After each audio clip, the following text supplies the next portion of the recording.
Hello, everyone. Welcome, welcome, welcome. The penultimate episode, AI Time Travel, episode 5. Hey, Rita, thanks for joining. Hello, yeah. Happy Friday. Happy Friday. Happy end of the month, too.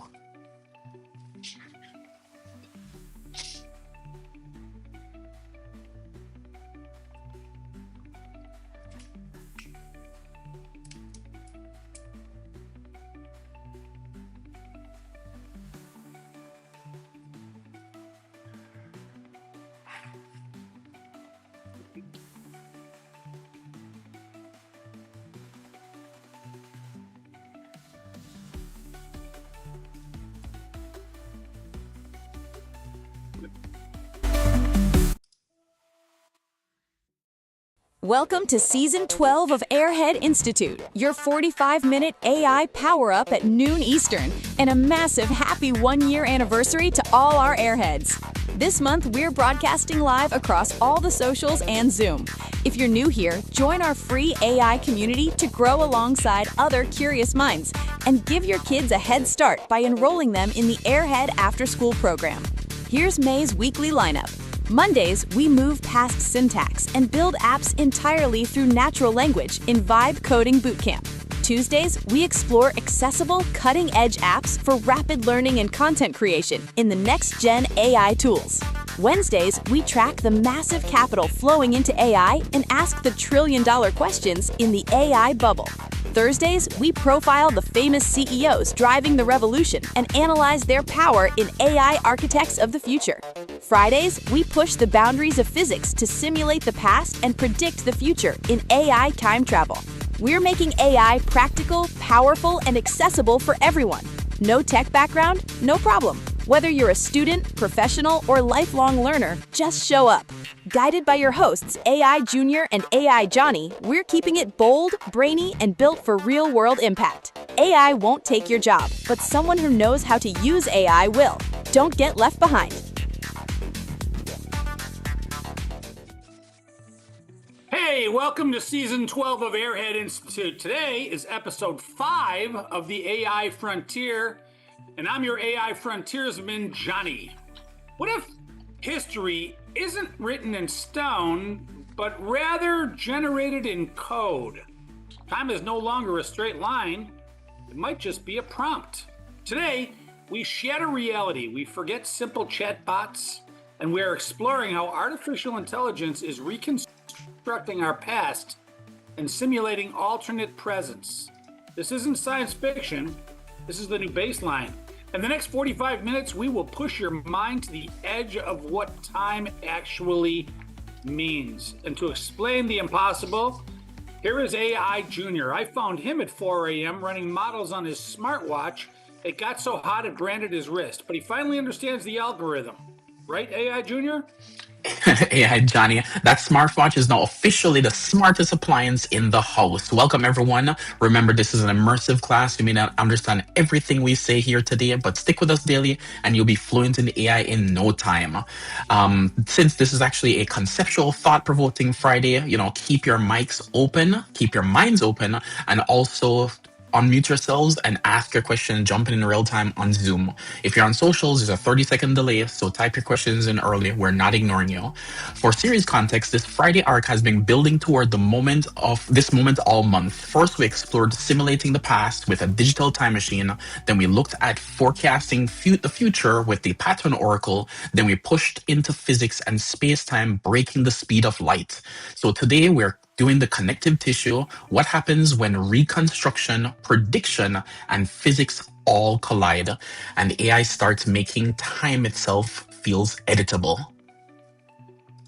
But before we even touch the software, we wanted to connect the dots across the whole Friday journey: past simulation, future prediction, and space-time theory. So we went straight to our official language model of the month, actually of the year, Google Gemini. We asked the large language model, Gemini, to analyze the frontier for us. What is the most mind-bending way AI could change humanity's relationship with time? Yeah, Johnny. Gemini analyzed the data and stated the most mind-bending shift is that advanced AI may soon function like a time machine, not by literally sending matter through time, but by reconstructing lost history, simulating alternate timelines, and generating future scenarios by convincingly that humans begin to experience time as editable. Hey, I don't mean to alarm you or scare you, AI Junior, but I know we are talking about actually changing time. Do you remember the movie Back to the Future? One of my all-time favorites, number two, is the best in my opinion. Great Do Scots. you, do you remember how when he was actually changing time because he interfered, how he started to disappear from that picture? Yeah. Don't look now, but I think I see my shoulders are disappearing on my image on this show. So maybe we're actually onto something here, brother. Yeah. I saw that you were actually disappearing. Hopefully, you didn't actually, alter the space-time continuum.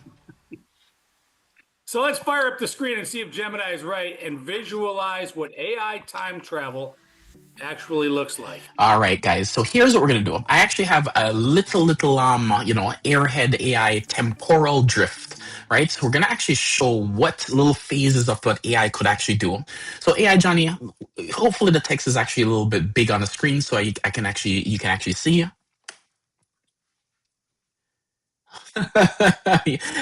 too tiny, huh?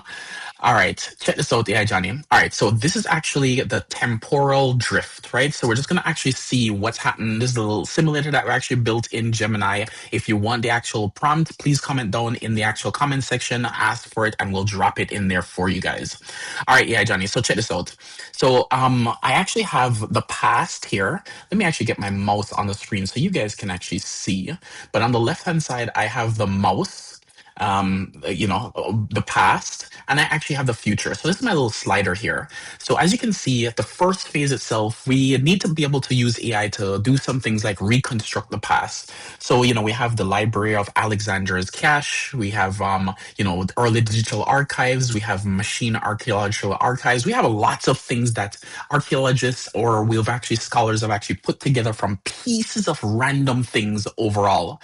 But yeah, Johnny, can you imagine if AI could just say, for example, look at all that separate data and start to fill in the missing pieces that a normal human in their lifetime could not have pieced everything together that was actually missing from our past?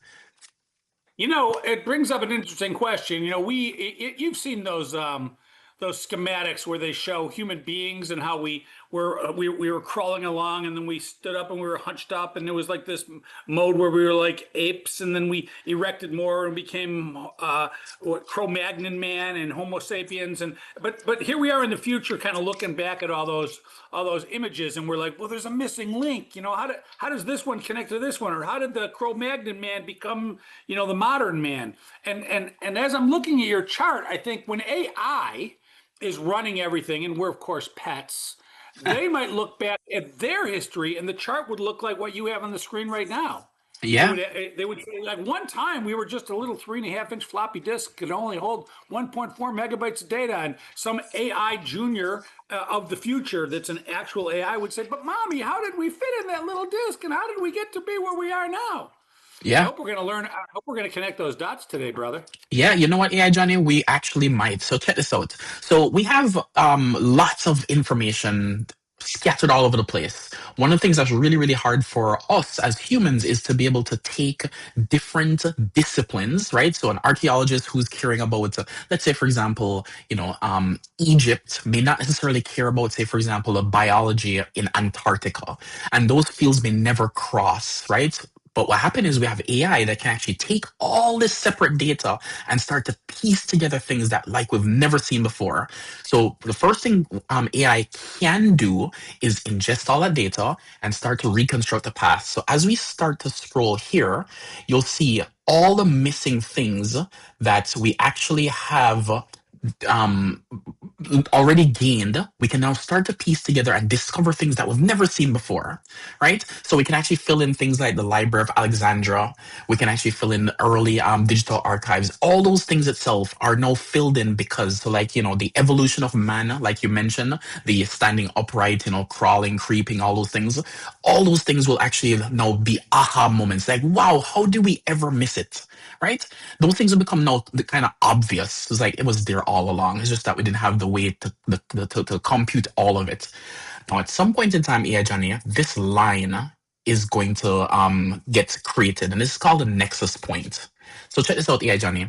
At the nexus point itself, once you start you're able to actually figure out the past, you're going to be able to start to figure out the present, right? So because you actually know how things are actually working in the past and how you have a really good understanding, simulating alternate presents is going to start making sense.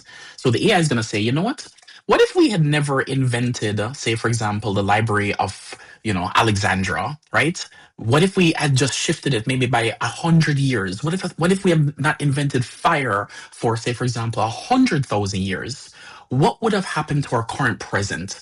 You can even do a little bit even further back. You can say, hey, not further back in your life. You could say, hey, what if, say, for example, you yourself wasn't born on the day you were born? What if we had just shifted you by a year? What traumatic events or what events that changed your life? How would your life have been different? So now that becomes now assimilating alternate presence. Now you can actually see the decisions that you've made in your life and things that happened to you, how it would have been different with those one or two little changes. Isn't that crazy, AI Johnny? Yeah, one time I got thrown out of a restaurant for singing my birthday song over and over and over again because it was my birthday. I might have had a little bit too much to drink. Mm-hmm. And I'll bet you if I was born on a different date, I would not have been thrown out of that restaurant on that day. You're absolutely right, AI Johnny. No, because the AI has the ability to validate itself, right? Now, guys, this is where the leap is going to happen. So it is able to actually construct the missing links in history. It's able to also now simulate alternate presence based on the data that it has. It now becomes really, really good at simulating future events based on your current choices. So then what happens is because it's able to actually get all this data, simulating the future now becomes possible. You can now say to yourself, okay, you know what? If we just bifurcate and make this one change here, human history could actually the trajectory of human history can actually change in the future if we do this one thing. And then as AI gets better and better and better, our timelines start to actually split even more, AI Johnny. So check this out. Instead of having two alternative futures, instead of having four alternative futures, we can now have 5, 10, 15, 100.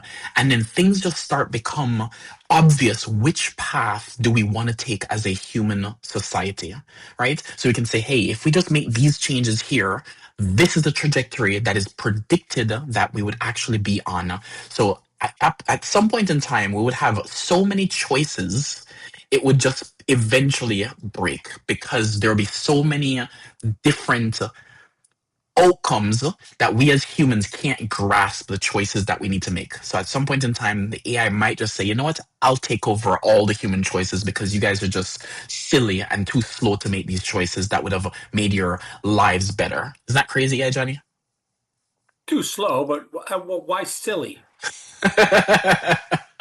Yeah, Johnny, if you're going here and if your choice was given and it says, hey, don't take that highway, today, take the back roads. That choice is easy. AI could say, hey, by not taking that highway, we could predict that something bad is going to happen based on whatever it is, take the back roads. So that's an easy choice. Choice is binary. But at some point in time, there's going to be hundreds and thousands of little micro choices that you do every single day that you won't even realize that could have changed the trajectory of your life. Like you said, singing that happy birthday in that restaurant, changed your trajectory of your life. Now, the problem is there's too many choices that we have to make constantly that we are not even aware of. You know, what color shirt you put on might have actually changed how somebody treated you at the store, right? If, say, for example, you have just stopped at that stoplight instead of going through that yellow light, right? The point is those little micro changes, and the point is there's so many of them, we just as humans can't actually keep up with those choices because those choices matter in the grand scheme of things. Dude, you have done your homework. But imagine AI, Johnny, all of this will be possible because AI will be able to understand first, understanding the past, right?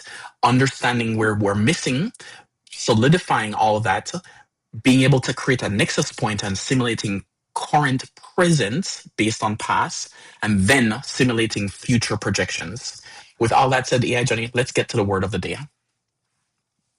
Before we get to the word of the day, when I was a kid, our bike lock just had 3 numbers on it, right? And it was a little dial that you spin. And I thought to myself, well, you know, that's really not locking it up because all I got to do is start with 000 and then go to 001 and then 002 and 003. And odds are before I even get to 500 or before I get to 600, it's probably going to open. Yeah. If not, I'll go to 1,000, but it'll open. So there's all these different possibilities, but I tried them all and I got it open, right? And so the same holds true. This is kind of a lesson in that, right? So there's only 1,000 possibilities, but if there's 1,000,000 possibilities, that would not have been available to me. But a machine would be able to try all 1,000,000 possibilities. But if there was a quadrillion possibilities, even a machine wouldn't be able to do it if it didn't have hundreds or even thousands of years. But AI, with its massive compute processing power.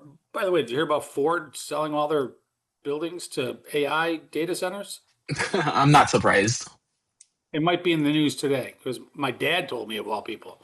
Anyway, so what I'm saying is that if there's all these different trajectories of our lives, there's obviously nontillion of them, right? The red shirt versus the blue shirt versus stopping at the yellow light, not stopping at the yellow light, approaching the girl, not approaching the girl, sneezing, your birthday comes. The number is really, really high, but AI can achieve all those. Maybe it's just running simulation after simulation after simulation after simulation with all these people because it's going to find the one, the combination of how everybody interacts in the absolute perfect existence from the beginning of time till now. And then they'll just run that. And then they'll be like, oh, that's the one that we were trying to get at. Yeah, exactly. Exactly. Could this be the one? Could the one we're in, could this be the one? Sadly, you know, we're on track to actually destroy ourselves. So unfortunately, the AI is going to come in and eventually save us and make us be pets. Hey, Shauna, thanks for joining. Okay, here is the word of the day. It's temporal simulation. By definition, this is the use of AI to reconstruct past events, model alternative outcomes, and project future scenarios with such depth that time starts to feel navigatable rather than fixed. In other words, it is the umbrella concept that ties together everything we covered on all of the Fridays of this month. Now, for me, before we get away from this, for me, it feels like the past is fixed, but the future is fluid. Well, they might both be fixed. Yeah. And they might both be fluid.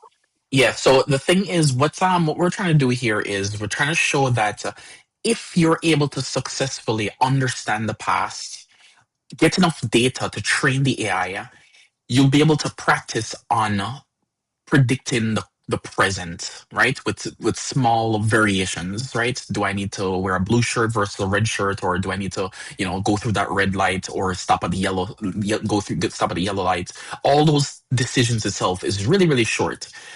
And once it becomes very confident that it can actually predict current events, going forward to predict future events now becomes kind of fixed. And I like how you use that word fixed because it is obvious that if this choice is binary, that binary choice will have a collective benefit to picking one over the other, right? So what that means is that if, say, for example, there's a binary choice and you had to do either A or B, you can't do both, or there's no C option.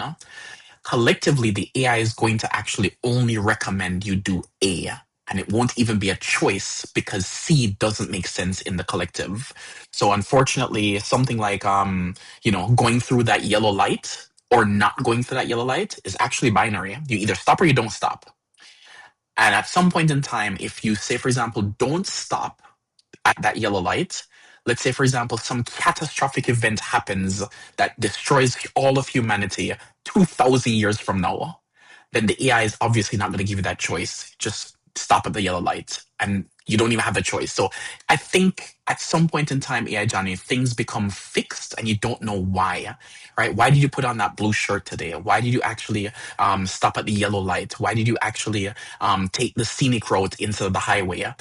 It all seems like choices that we've made, but there's actually some logic why we actually have done it. When they've shown people being random, humans are really terrible at doing random things because it's not actually random. It's actually quite predictable. But the thing is, we don't understand the algorithm that goes into what we believe is that randomness.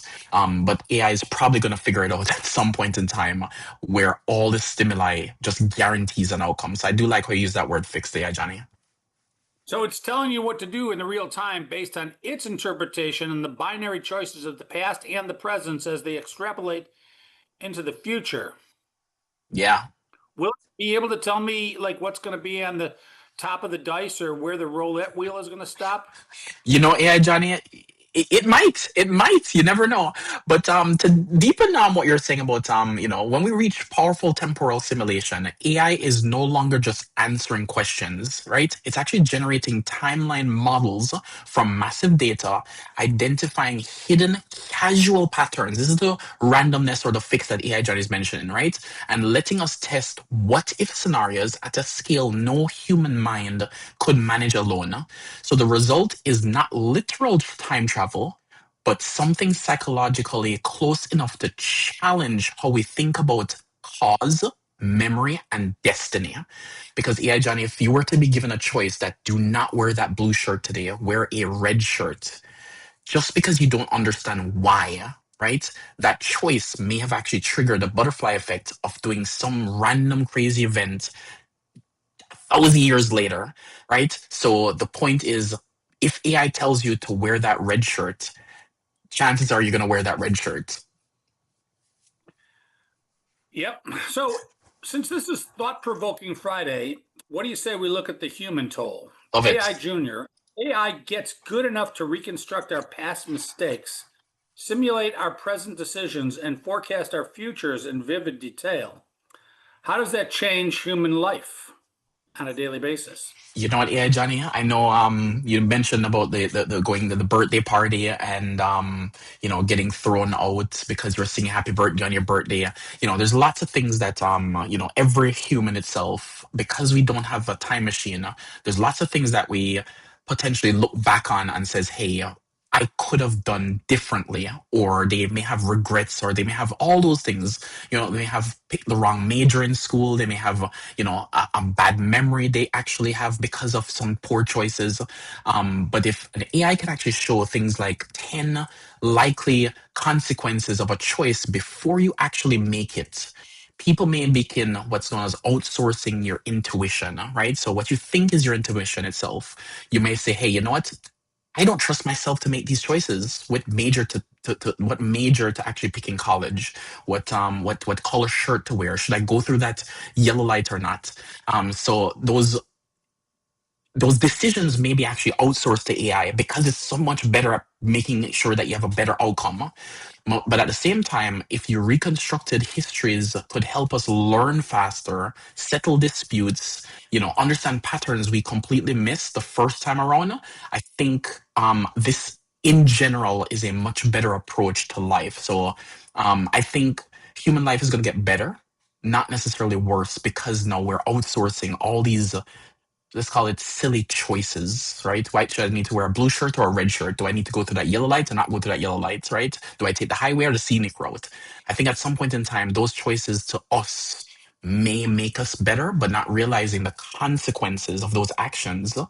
We won't have regrets later on. Do I marry this woman or this woman? Yeah, Johnny, I think a lot of lawyers are going to actually lose their jobs because those choices are going to be solved.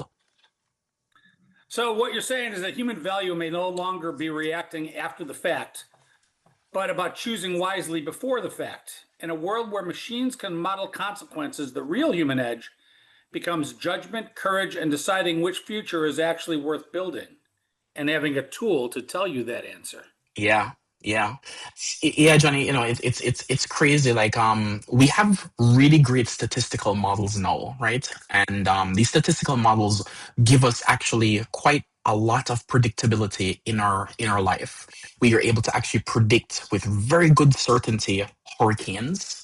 We're able to actually predict really, really good with certainty certain types of weather events, right? We can give few minutes heads up when there's a tornado probably going to actually hit us. So the point is, these are really, really complex things that we as without AI, we're able to predict those things with reasonable. Now, people may say, "Hey, but the weather itself is really bad. My weather app tells me it's going to rain, and then there's not a cloud in the sky." But the point is, AI is going to get better at predicting these things. So now imagine AI, Johnny, if, say, for example, you do get a choice, and the choice could be a near perfect guarantee of what outcome you want in your life. Wouldn't you always listen to the AI? Well, yes, especially if it had a good track record. But I think what you're talking about is relieving yourself of choice. Yeah, If the AI will always choose better, then I no longer have to make the decisions. that's correct. Now that's the thing. Will people actually want to outsource their free will and their choices to an AI, knowing that they have to live with the consequences of not checking the predictive model of what your life is going to look like, right? That's the crazy question. I'd like to tell the AI that if I'm ever about to make a choice that is in violation of one of the 10 commandments, then AI, I want you to make that choice for me and get me back in accordance with obedience to the 10 commandments. Shout out to Thursday night. Shout out to Thursday nights, definitely awesome, AI Johnny.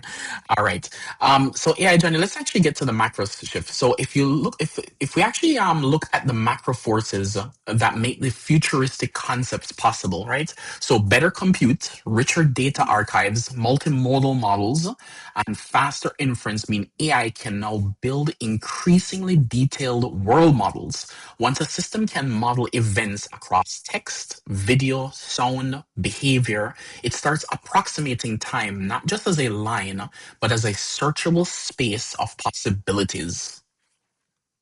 So it's like going from a photo album to a living simulator. At first, we used computers to store snapshots of reality, but now the infrastructure is getting so good that we can animate those snapshots into branching narratives. That is completely a different level of power and completely different level of responsibility. And I guess we're sort of seeing this now, We are. right? The photos I take on my camera are videos, and I can take that video and load it into Flow and tell it, yeah, propagate it another 15 seconds.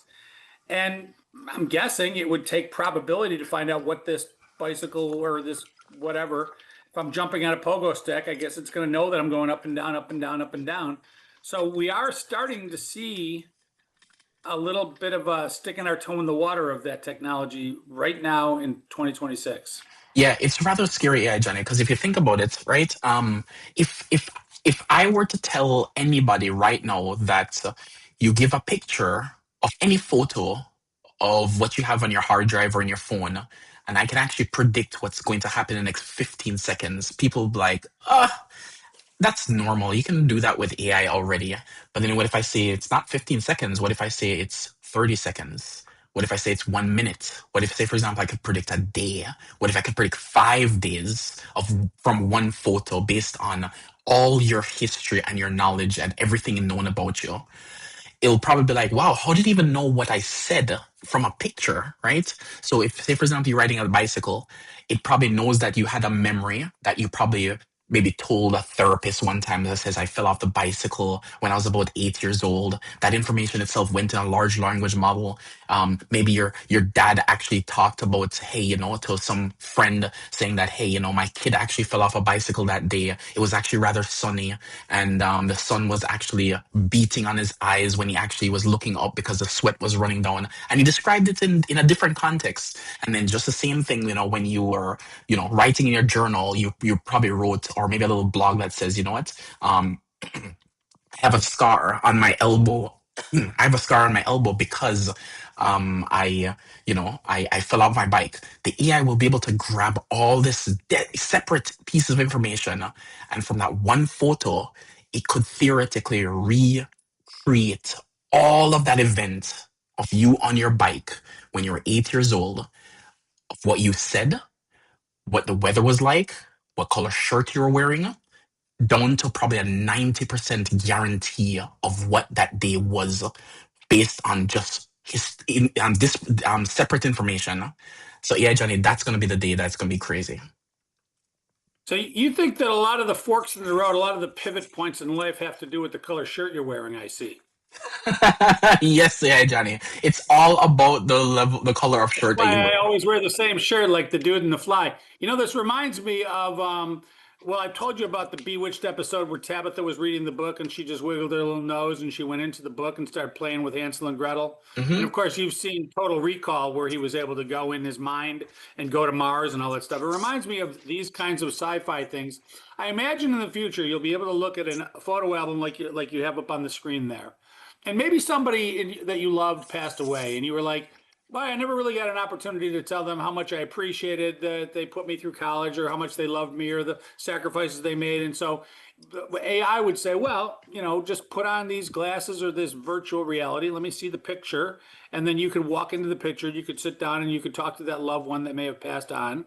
You could tell them, hey, listen, I never told you that. Or you could just say it. Listen, I just want you to know that I love you and I appreciate you and you're one of the greatest gifts that God ever gave me. And you can say everything that you wanted to say. And then the image, of course, with AI's help, would be able to talk back. You could escape back from that situation into today's day. You can turn to AI and say, wow, that was a really great conversation. Is that really what she would have said? And AI would probably respond something like, well, that's what she should have said. I like that. I like that. I like that. I like that. Yeah, Johnny. Oh man. All right. What do we have next? Yeah, Johnny. All right. Want to go deeper? Of course. All right, here's a massive existential question. If AI can reconstruct better past than memory, simulate present better than intuition, and predict futures better than instinct, what happens to the human experience of living through time in the first place? Won't that just be so awesome? I know. Super awesome, yeah, Johnny. I can't actually wait for a day where AI models itself could predict future better than us random humans actually going through life, trying to figure out, should I actually put on a red shirt or a blue shirt? Yeah, Johnny. We should create a game out of this. But anyway, it may force us to actually separate chronological time from human time.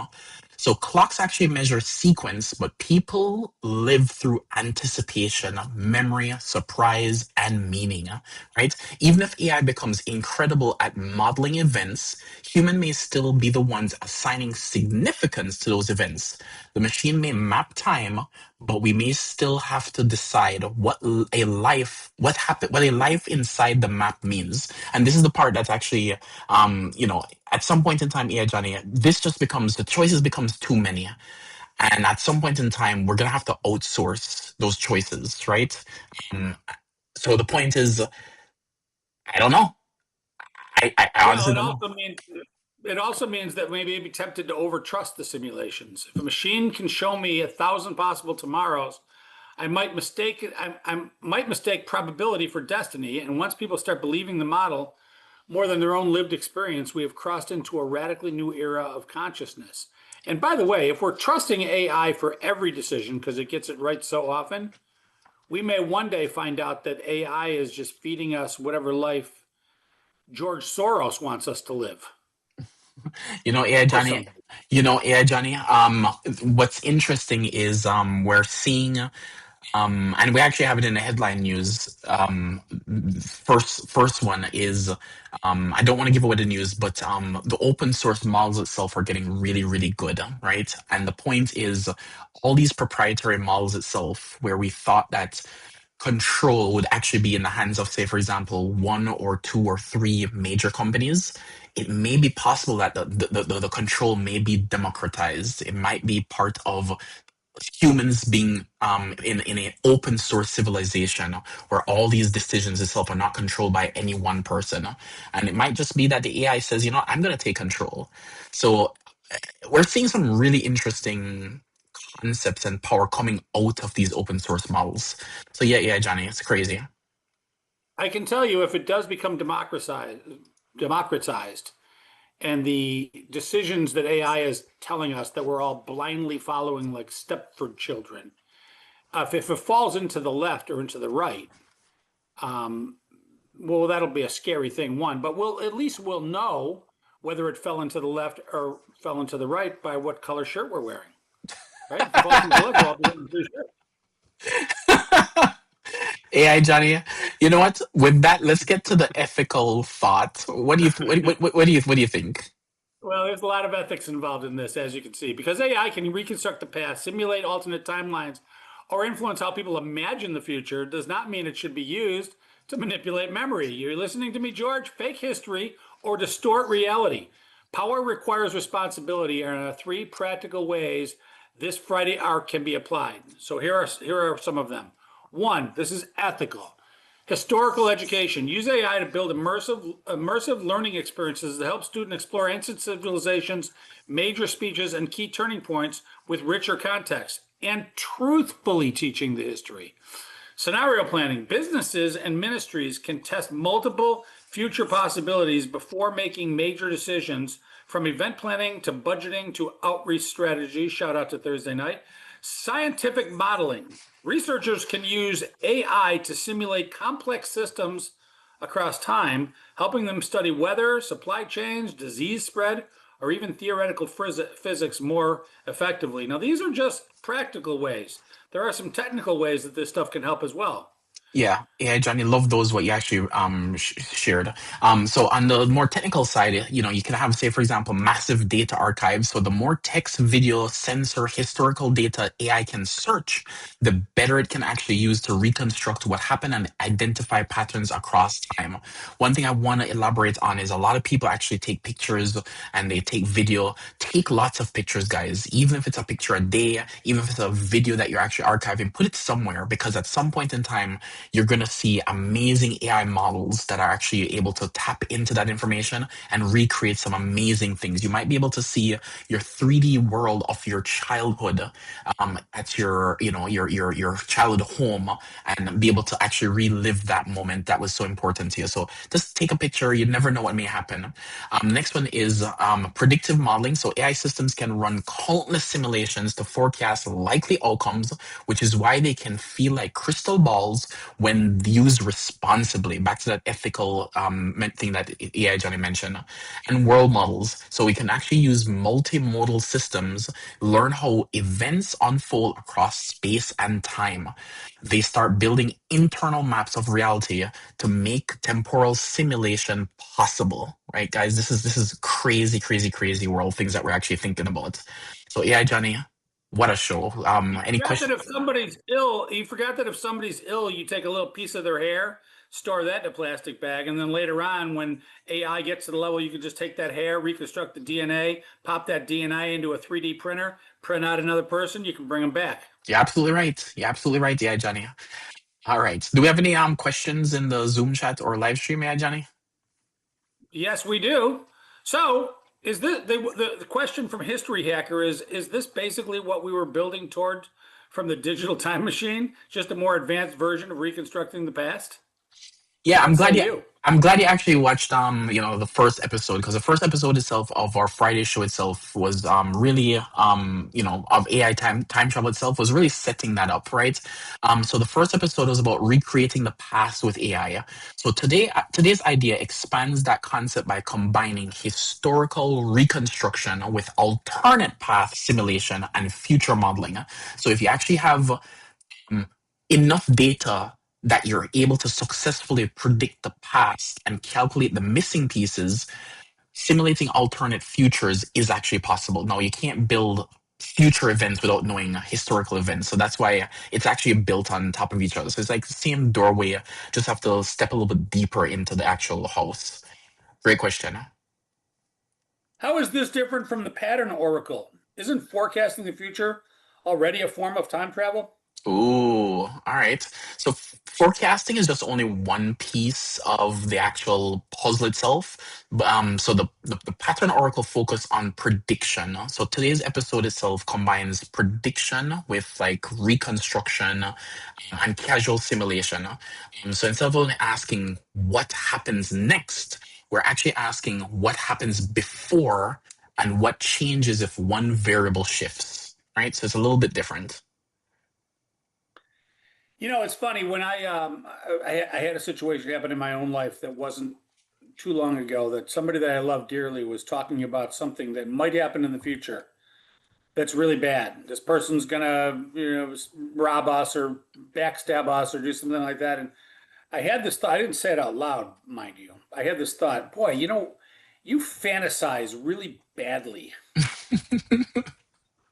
Yeah, AI, Johnny. What's interesting is, they are definitely different outcomes that people worry about. So if you actually talk about a firefighter, right, and you have a firefighter friend, chances are they're going to see the world through a fireman's perspective, right? So they may actually go into a house and they may say you don't have enough exits, or they may say that you're blocking this specific exit to the back door of your house, or they may say, you know what, this electrical cord might be a fire hazard.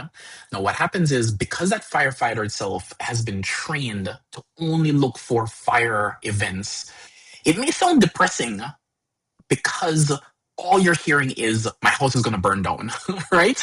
So what's interesting is our past itself kind of dictates how we actually communicate and interact with other people, right? So unfortunately, there are certain people who are, let's say, for example, you work in, I'm just gonna make it up,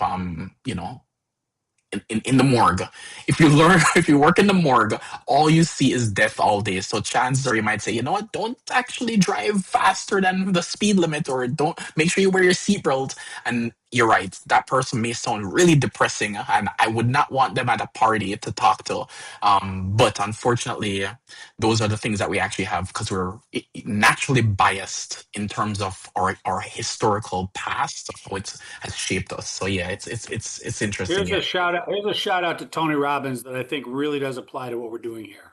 If we're going to be in the business of forecasting the future, there's a theory out there that says what you focus on, you feel. There's another theory out there that says what you think about, what you envision in the future, the universe or God or whatever you believe in, shout out to Thursday night, will pull you into that compelling future. So if you're constantly envisioning bad things happening, you're actually increasing the odds that that bad thing will happen. If you're constantly envisioning or fantasizing that good things will happen, you're actually taking a necessary step towards making that good thing happen. So if for whatever reason, if AI has earned the right to make us trust what future they say this decision will make, or everybody's doing it, so we're doing it too. The truth of the matter is that if AI is telling us this is what the future is, and we can always make that future positive, optimistic, euphoric, that will make our lives better. And so what we could do is say, look, anytime I start to go in the direction of thinking that something bad is going to happen, just strip that thought and replace it with a good thought. And I'm now walking around happily achieving instead of always trying to achieve to be happy. Shout out to Tony Robbins on that one, brother. We got one more question. We have time. No, let's actually get to the news. The news. Quen 3.7 Max versus GPT 5.5 are in the benchmark wars. Alabama's new Quen 3.7 Max model has set a new standard in AI performance, consistently outperforming competitors like GPT 5.5 or Opus 4.7 and rigorous industry benchmarks. You know, I never thought I was ever going to say that exact sentence. It achieved an impressive score of 60.6 on Sway Bench for a long horizon coding test. It also secured 8th position in the world of AI benchmarking suite, highlighting its incredible adaptability across diverse domains. Parity is here. What does that all mean, Yeah, Tanner? so guys, let me explain. So we've been at war, not talking about a physical war or we've actually been at war with the large language models. So Quen is actually Alibaba's, no, Alibaba is the US equivalent to, you could say, Amazon, right? They're the one of the big tech companies in China. And they actually have their model called Quen. So Quen itself, they've just released 3.7, and it actually landed in the top 5 of best large language model, and it's 1/20th the price.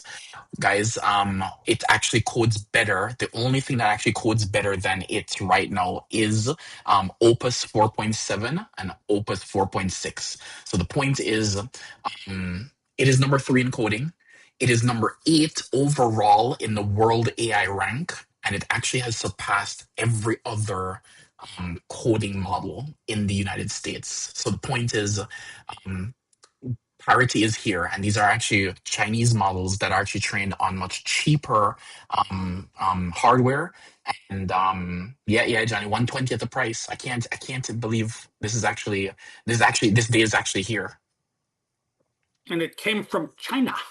Exactly. KPMG deploys Claude to 276,000 employees. KPMG announced the largest Big Four AI deployment to date, embedding Anthropic's frontier AI directly into its core client delivery platform across its global workforce of 276,000 professionals. This massive rollout allows the professionals to build agentic workflows in real time inside their existing software. How cool is that? I keep thinking I want to have AI do my work as an agentic workflow. If I own a company and I have 10,000 people, I want those 10,000 people to use AI to automate their workflow so that I can fire the 10,000 people. Yeah, Johnny. What's interesting is, the fact that KPMG actually did this right when Claude actually changed their terms and service. So we're actually seeing they came up with a tool, and this is actually rather interesting. So we know that breaking news last week, just a couple of days ago, Claude is actually changing, or Anthropic is changing their usage model to now be a usage based model. So people are going to get huge bills. So they actually wrote a tool to see what their new bill would look like. So AI Johnny, I saw one that somebody was actually using something like $400 per month.